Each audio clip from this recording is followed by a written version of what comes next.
Warning: the following podcast contains violent scenes that may be unsettling to some listeners. Listener discretion is advised. In 1987, four childhood friends were reunited after 10 years to investigate the murder of a mentor they all shared. During this time, they unlocked the deep secrets of the past and found themselves exposed to the darkness that surrounded them. Soon it became more than a fight for justice, and instead it became a fight against the ultimate evil. 6 months later, in the winter of 1988, bonded by their knowledge of the dark unknown, they have decided to no longer be the victim.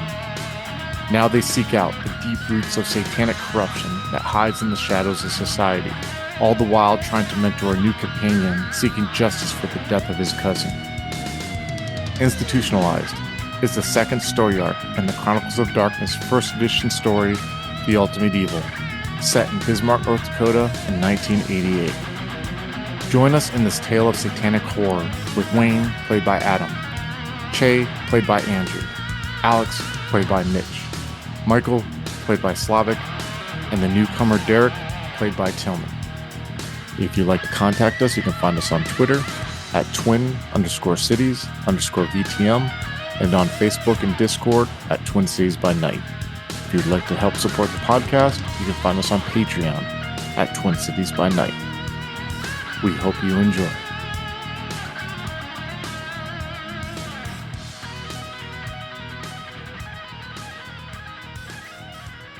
You guys are walking down this hallway, and you get to the door on the right where you see it says Mr. McNulty on there. And you can see through the glass that there's someone who's sitting at a desk. He looks to be probably in his late 20s. He is thinning on top. He has dark hair. You can see the top of his head because he's looking down right now at a piece of paper on his desk. He is wearing a button-up white shirt that looks like it may have been thrown in the wash with some dark clothes at one point. It looks a little gray. You see he has his sleeves rolled up to about the middle of his forearm on both ends. Not in a measured roll, almost like he just kind of did it to get him up. You see there's dark hair that's on his forearms and on the top of his hands. You see he has a wedding ring on. He has his pocket protector that he has in his dress shirt that has an assortment of pencils and pens. Behind him is like a picture of a kitten hanging off a tree branch, like a big poster. It says, "Hang in there." It has like bubble letters. See, he has like a bunch of different things. It looks like he has a picture that maybe has families or kids that's facing towards him. You see the back of it. You see there's a typewriter there. And scene's on you. Go ahead. He doesn't have any students in there right now, right? No, you see that there's like two chairs that are like the backs are facing you, but there's no one sitting in them. Alex is going to close the door behind us. Oh, you're walking in. You're not going to knock. You're just going to open the door and walk in. Is that what you're doing? Yeah. Okay, yeah. You open up and you guys open the door and walk in, and you see him like stand up and he has like a warm smile on his face. And you see him like, go ahead, close the door behind you. And he kind of motions towards it. Alex will do so. Does the door lock? Oh, yeah, you have a lock behind it. Alex will lock it. You see there a moment where he looks at that and he looks at you too, and he kind of just gives you a confused look for a second. He's not sitting down. He's just kind of, you can tell he's waiting for whatever you guys are going to do. How's it going? Good. And he's like, you don't need to lock the door. You know that, right? Given what we're about to discuss, I think it's best if we're not interrupted on accident by any student popping in for advice. Oh, and he's seen it for a moment where there's a realization. You could tell and he goes and he looks at you too, and he's like, go ahead, have a seat. And he goes and sits back down in his chair, and he kind of like, you see him move the papers, whatever, he just puts them aside. You glance at the papers, it looks like a grade report or something like that. It's not really anything that sticks out. You can see the pictures of, you see he has the picture now, you can kind of make out like a picture of him and his wife and like a little boy sitting on a lap. It looks like it was taken like at a JCPenney's or a Sears or something to that extent. And he looks at you and he's like, so what can I help you with? Yeah, we've got a few questions about Toby. And you see there's a moment where he looks at you and you see kind of like his eyes squint for a second. He's like, so you're not here to speak about your time here at Hughes Junior High? No, I'm not. We're trying to find Toby. May I ask who you're representing right now? Out of character, it's his grandparents, right? His grandfather, yeah, Toby. Yeah. His grandfather, Otis. We're here on behalf of his grandfather. Okay, who do you work for? His grandfather. You see him like sit back for a second. He's looking at you. So I take his grandfather's hired someone to find him. Am I correct in that? Yes, that's why we're here.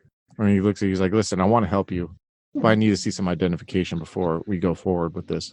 I'll take out my wallet and kind of just show him. I don't know, like, is it a badge that you It's like get a PD. It's like identification. Yeah. It's not like as fancy as they make it look like in the TV shows, but you see him just take it for a second. He looks at it and he like nods and he hands it back to you. I'll hand him a card for the agency. And you look at it. He's like, okay, I'm sorry. You have to understand that there's a lot of precautions you have to take in situations like this. His voice spaces off for a little bit and you see he kind of like hands you the card back and he's like, well, what is it about Toby that you'd like to speak about? Well, what kind of a kid was he? What did he do? Did he have any conversations with you about why he might have run away? And you see there's a moment, like a deep exhale. You see him just for a second. He goes and looks down at his picture of his wife and kid. Alex, I want you to give me a wits and a streetwise, please. 3 successes. When he breathes in and breathes out and stares at the picture, his breath crosses your purview. And from it, you can smell vapors. And you know right away when you smell them that they're the vapors of vodka, the alcoholic's choice of disguise. They often think they're slick when they drink it, that people won't detect that they're drinking it or they're drunk off it. And when you smell that, you look intensely at him while he's looking at the picture of his wife and kids, and you see his bloodshot eyes, and you realize, and you can see along his nose, on the ridge of his nose, capillaries have burst. You can sense a bloated look to his face and bags under his eyes. The bags almost scream out to you of someone who's haunted. It's not just him drinking. It's almost like he's carrying weight on his shoulders. And you can even pick up that he hasn't shaved maybe in a day or two. And when he has, it's been rough. You see little nicks on his neck. You can see ingrown hairs along his jawline. And he looks back at you and he's like, I don't know where to start. If I knew where he was, I honestly would tell his grandfather right now. I figure you would. I mean, why don't you start with whatever seems most important? He just like looks down at his hands on the desk and he looks back at the picture of his wife and he's like, well, I used to work up north at the Dakota Adventist Academy, which I'm sure you're probably aware of if you're here to speak to me. It's up there in Minokan, about an hour north here of Bismarck. I worked there for about 4 or 5 years after I graduated the university, USND, which is the University of North Dakota, you guys know, in Fargo. Toby, I don't know, Toby was an interesting kid. You guys see like all the boys who go to school there, they're kids whose parents couldn't take care of them or parents who wanted their kids to be raised in kind of a disciplined environment like that. But most of them were kids who were kind of just sent there, like Toby.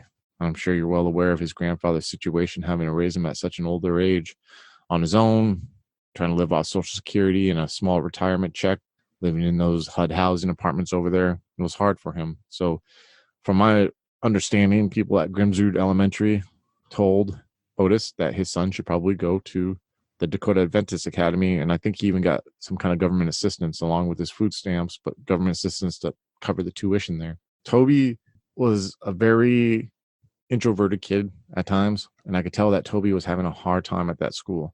A lot of kids have hard times at that school, though. You have to understand most of these kids come from environments where there's no structure and there's no discipline. And then they're forced into this environment where discipline is thrust upon them.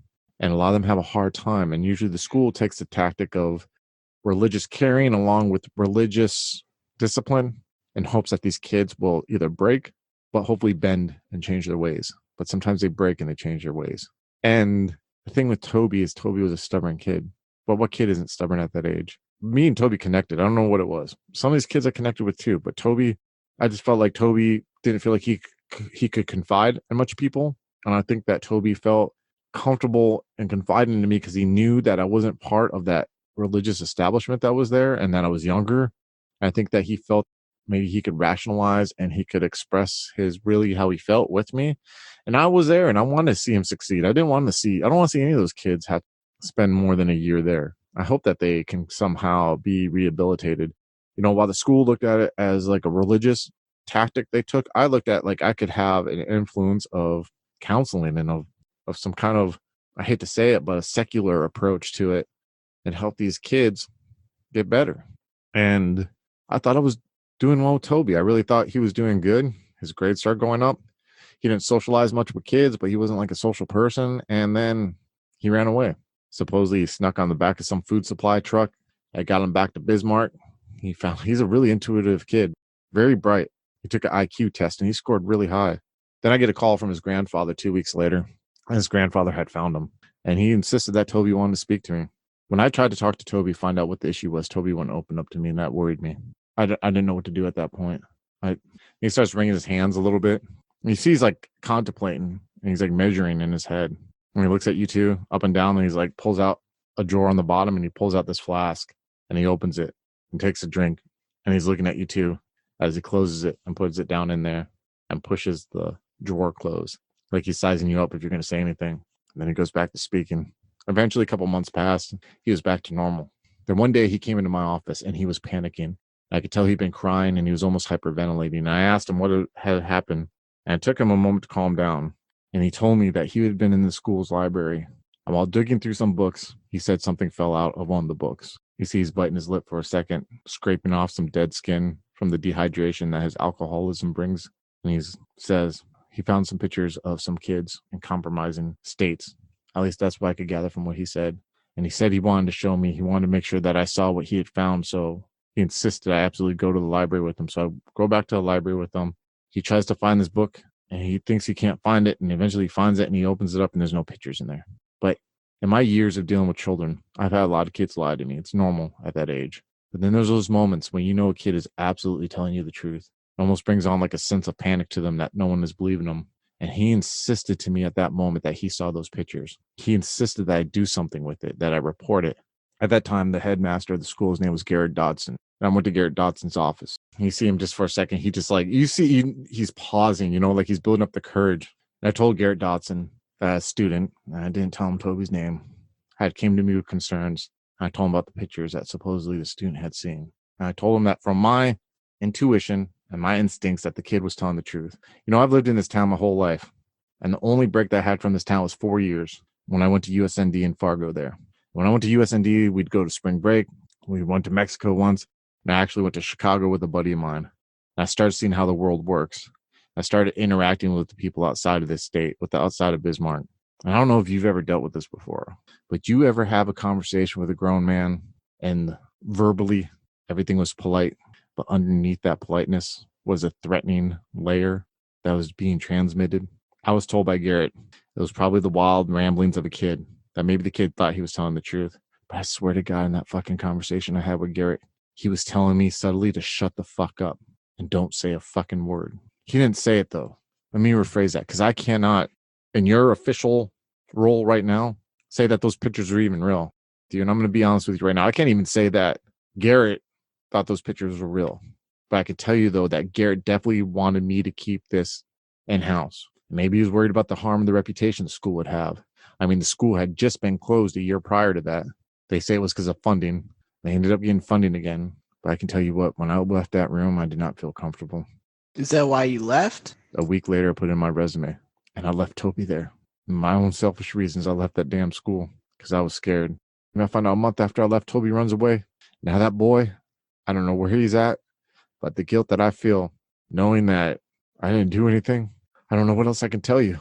I mean, you can ask, but if I swear to the bottom of my heart and on my wife and on my child's life that if I knew where that kid was, I would tell you right now, and I would help you go get him.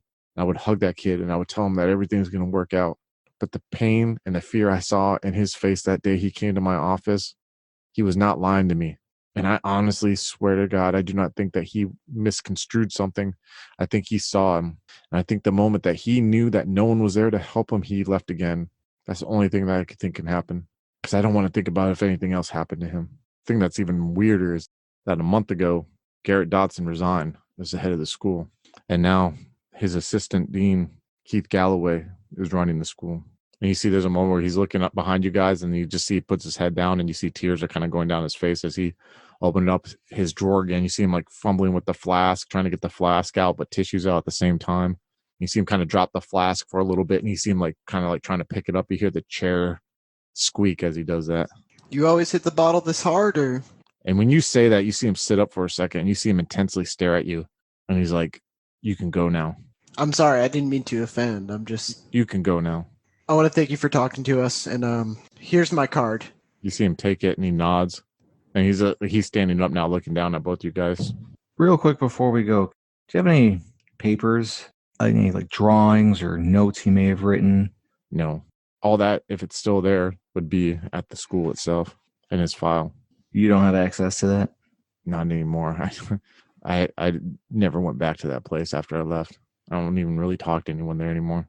What's the address? And he goes ahead and you see him like get a note, like one of those pink message or a hall pass slips that kids are given to go to the bathroom or whatever, go back to class. And you see him write down the address. He's like, it's north, about an hour north at Minoki here. And he just kind of slides the piece of paper over to you. Thank you. Yeah. Find that kid, please. We'll do our best. We might be back to talk to you again, though. Yeah. Hey, I'm sorry. And he looks at you, Wayne. Didn't mean to be rude there. No need to apologize, sir. Thank you for talking to us. Mm-hmm. You guys walk out and the door closes behind you. I'll lock the door behind us as we leave. And you can see when you look back behind him, you can kind of see him slump down, just staring at his hands. You guys walk out of the Hughes Junior High and you see the lady wave to you as you guys walk out. You go back out to the brisk afternoon. Scenes on you guys. I'll give the lady behind the desk a cheerful wave as we leave. She waves back to you. Wayne would like to give her a wave, but he's shaken up by the story. You guys are standing on the steps. What are you guys doing? Alex is going to keep walking to the car. And while he goes, he's going to take a deep breath. You know, can't exactly blame the guy. Man, I don't even know what to say. You think he told us everything? Nah, probably not. But he gave us enough to at least get started on another leg. How are you feeling right now after this, Wayne? Wayne feels like really kind of sick to his stomach right now. He feels bad for the guy too, because the guy seems like a guy who was trying to do the right thing by Toby by bringing it up to the principal or whatever, but he did kind of selfishly like not really follow through. Yeah. I mean, he's obviously also living with the guilt of what happened. What about you, Alex? How are you feeling? Alex is starting to get a little angry. He's starting to think that more shit was done to kids like him, and that's really pissing him off. Not necessarily in the same way, but that's what, okay. Like, so you're thinking, I guess, what do you mean by that? You think like kids are being harmed or might be exposed, or just kids are in not a kid situation? They're in some sort of danger. There's some sort of harm coming to them. And of course, Alex's mind is going back to the shit that happened to him, and he's wondering how prevalent is this satanic bullshit? Is there another cult? Is there, something else going on? Yeah. Next, we'll cut to Che. So, Che, you said you were driving to your grandfather's to check on Brian. Am I correct in that? Yeah. Okay. So you drive south to the Standing Rock Reservation. You go down Highway 6, and then you get on Highway 21, which then connects to Highway 65. As you're driving down these highways, you're following the tracks that are embedded in the snow, even though the roads are scraped with snow plows. You find if you follow the tracks that have been worn down with people driving before you, that's easier for your Jeep to get traction on these roads. You see on the sides. 4-wheel drive, baby. Yeah, 4-wheel drive. You see on the sides where normally there'd be like prairie grass, it's hills of snow. And you can kind of see like the sun will break through the clouds once in a while and send a sparkle across the frozen crust of the snow. Or occasionally the wind will blow across these plains and carry loose powdered snow across. So it almost looks like you're traversing through an ocean of white at times. Eventually you get to the entrance of Standing Rock Reservation, and you notice right away the contrast of the level of economic poverty compared to Bismarck. Now, while there is definitely some in Bismarck, this is different in the fact that this looks to be a unfair facade of a normal town. But unlike towns, or even unlike neighborhoods that are around where you used to work by the Capitol grounds, those old homes that were built in the 50s that are still taken care of, these homes were never taken care of. Whomever lived in them or whomever managed them were never given the funds or the money to upkeep them. You can see that the unforgiving wind and elements of the winter has stripped paint. You see that there's no kids outside playing. And you also see the roads aren't as well paved as Bismarck, where you came from. But your Jeep still traverses through. And eventually you make it to where you are in the area where your cabin's at, but your grandfather lives about 4 miles away. And you start driving through the roads and you come upon his home, where 6 months ago you saw green grass, a large yard in front, and his brick home that was in a rancher style. Now you see it's covered with snow. And you see the road up into the driveway that leads to his house has been plowed, and there's 2 large snow drifts that are on the side of his driveway.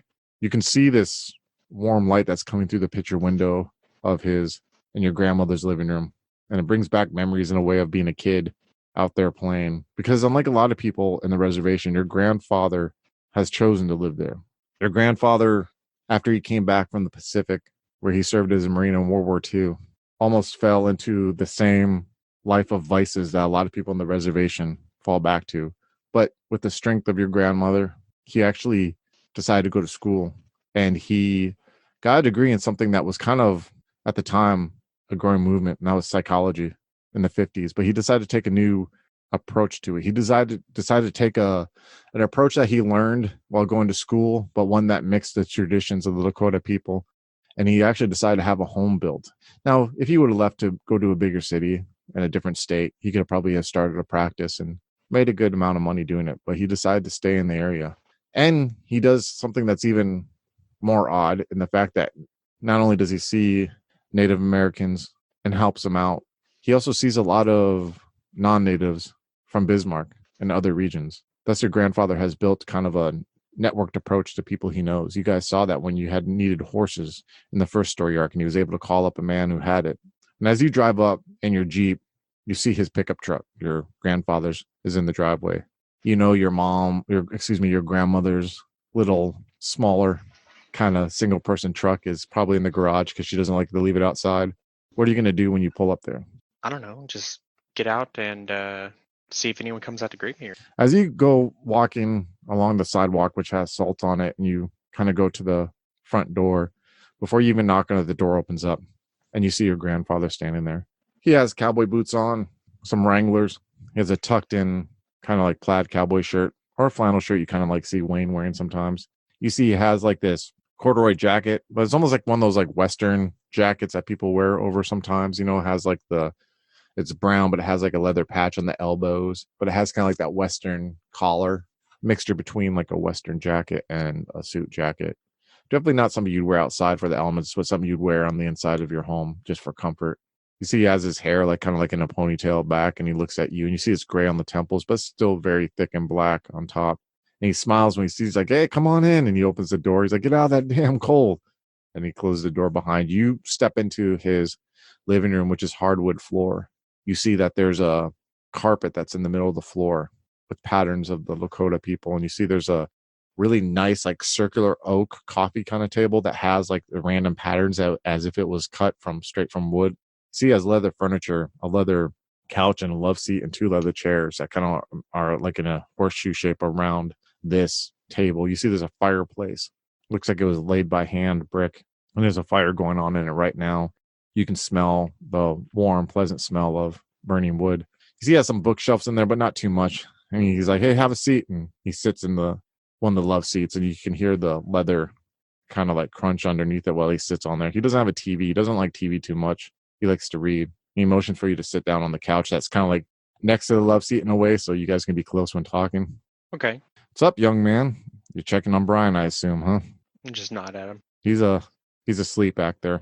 Probably gonna be sleeping for a while, I assume. And he nods towards the guest room that, it used to be your room actually, but they made it a guest room once you moved out. That kid's seen some shit, son.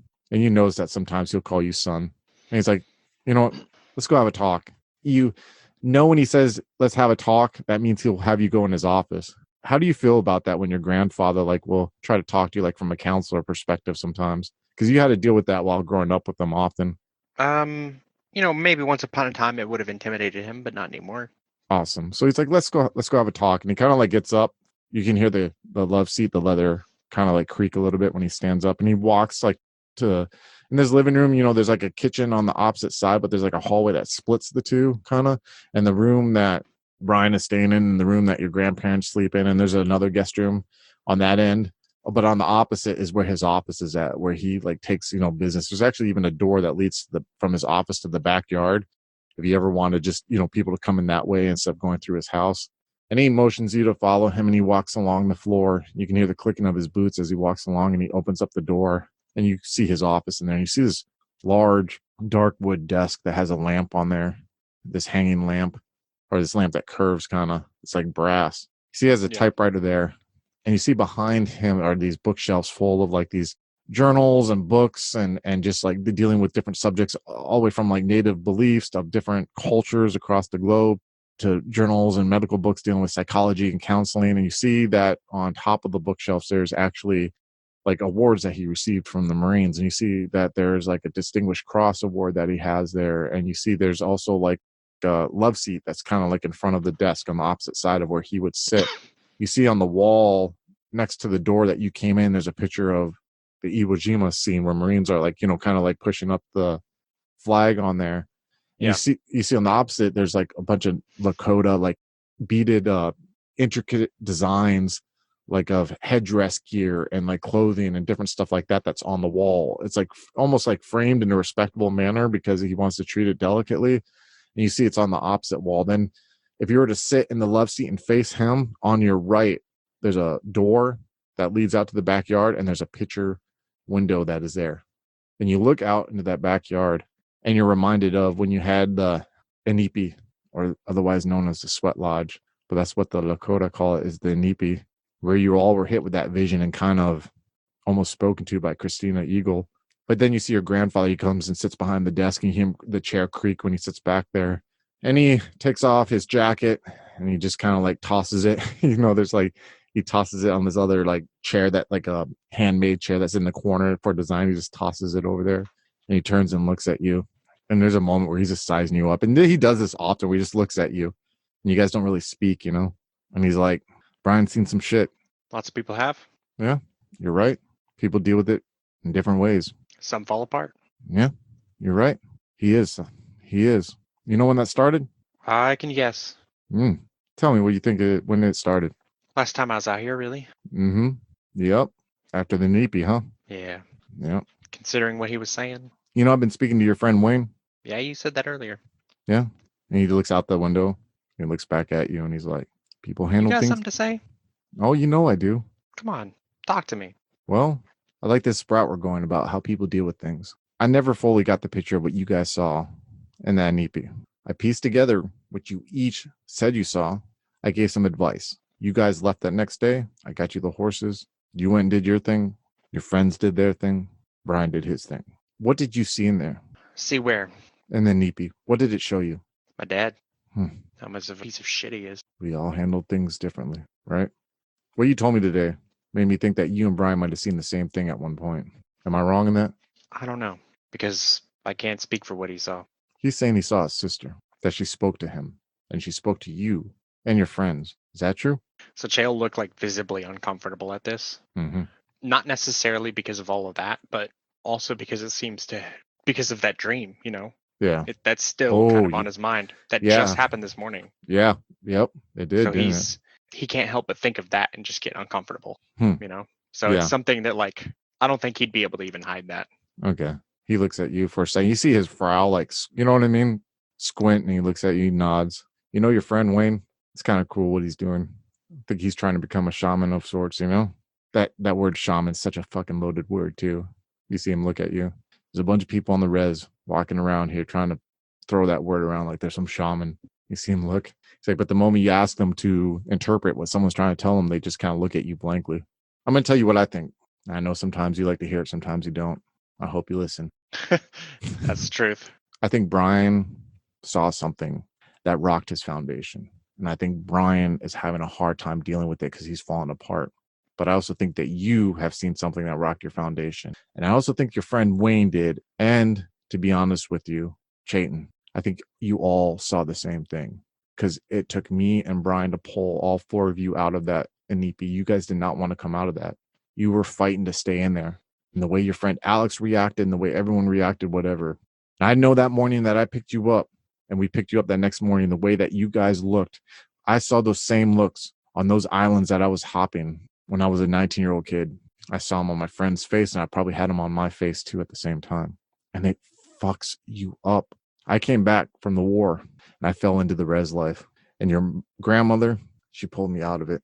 But the one thing that led to me being pulled out of it was an Inipi of my own. There's a story about our family, Che. There's a story that there is a great, great uncle of ours, or maybe a great, great uncle. All I know is he was a brother of someone who eventually spurned my grandfather and my father and whatever. And from what the story is said was he was an interpreter at Fort Snelling. And Fort Snelling was in Minnesota over there. What's known now as, I think, the Minneapolis, St. Paul area around there. And he was an interpreter for the military there. And at those times, the Indian Wars were going on. They're actually starting to settle down, to be honest with you. The Lakota were getting shepherded onto reservations, treaties, and he does like a quotation with his hands, were being signed, and his days were wrapping up. But to be honest with you, he'd been anglicized. Do you know what anglicized is, Trey? Of course I do. He was anglicized. He took a name, a European name of Aaron. Matter of fact, his last name was Whiteside. And that name was probably taken because of how he interacted with whites. But he was an interpreter for him. And at the time, you see him for a second when he gets going, you see he's like adjusting himself, and you see, you're like, oh, go, here he goes, you know? Like, he's like, listen, he's like, at this time, the little pockets of rebellion were occurring. And oftentimes they would send Aaron, and who I believe was my great-great-grandfather, who also spoke English and was an interpreter, had them go along to interpret. There was brutal massacres that were going on at a couple cottages where whites were given land to attend to. A lot of these whites were from the Norwegian area, the Norway. They're Norwegian or Swedish or from that area of the world. And the story goes that my great-great-grandfather and this Aaron Whitesides went with some cavalry members, about 6 of them, to look into a massacre that was happening in an area. And they came upon a cottage at a farm where they found a native, a Lakota they believed, but not a Lakota of any repute, who was dancing in the middle of the sun with the skin of one of the settlers draped over him, howling like a madman. And the cavalry members, the 6 of them, and my great-great-grandfather and my great-great-uncle went down there to stop the man, and they were confronted by 3 of them. And the story goes is that when they shot at these 3, that they did not go down like normal people, but eventually they were able to kill 2 of them, but 1 fled, and Aaron followed. My great-great-grandfather insisted that he wouldn't go follow. He was afraid for him. And Aaron told him, as the story goes, that I need to make my mark on my own in my life, that he'd been serving too many people and he wanted to be remembered for doing something right.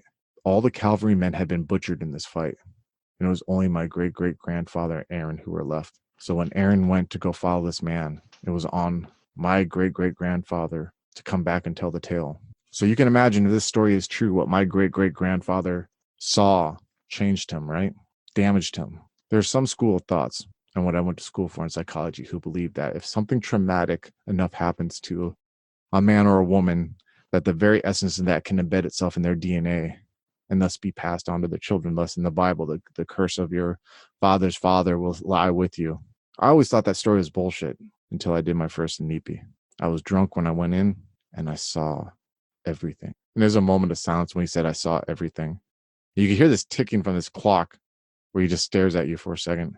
And when I left that NEPI, I knew I could control what I changed to. And at that moment, I decided I was going to take what I witnessed, and I was going to become what you see before you know. So if I was to say anything to you right now, Chayton, and you could say this to your friends, and I'm going to tell your friend Wayne the same thing, that Brian and all of you need to decide at this moment what you will change to. Because if you do not, what you witness will change you into what it wants you to be. Brian, what he's going through right now is the case in point. Do you understand what I'm telling you, Chayton? I think so. And just know I'm here for you whenever you need to talk. I was going to give Brian as a project to your friend Wayne. I thought, hey, trial by fire. You want to become a counselor? You want to help people? Help this guy. I mean, I'll be watching. I'll be guiding him. What do you think about that? Do you think your friend Wayne has it in him to help out Brian? Jay thinks about that for a little bit before he says anything. He kind of hangs his head down a little bit and seems thoughtful. I think maybe. Just, they both have to want it, you know? Yeah, for sure. You can't help someone who doesn't want to help himself. Exactly, Chayton. You See, listen. I am listening. Hey, see, that's what I was saying. Whew, enough of this serious talk. But just know my doors are always open for you and your friends, all right? But you got to I know. I'll make sure they know too. The world's a strange, strange place, Chayton. It's a strange place. And we'll end it at that. So thank you, everyone, for watching. Thank you for my friends for playing, but I'm going to talk to my friends without all you motherfuckers listening. So peace out, bitches. Oh, hello again, folks. I'd like to tell you about the Facebook group we run called White Wolf and Onyx Path RPGs, Gameplay and Media. Have you ever wished you could have an easy way to find gameplay videos and podcasts, or just media in general that deals with your favorite White Wolf role-playing games? Or have you ever wished you could find a forum to share gameplay that you have recorded? One that won't be drowned out by random posts and discussions, so that your media could get the attention you deserve. The group is specifically run with the sole intent of it being a one-stop shop for people to view or share media involving the games we all love. We take thorough steps to ensure the page does not become cluttered and is easy to traverse. The group is already immense and continuing to rapidly grow, with new media being shared every day. Stop on by. We hope to see you there.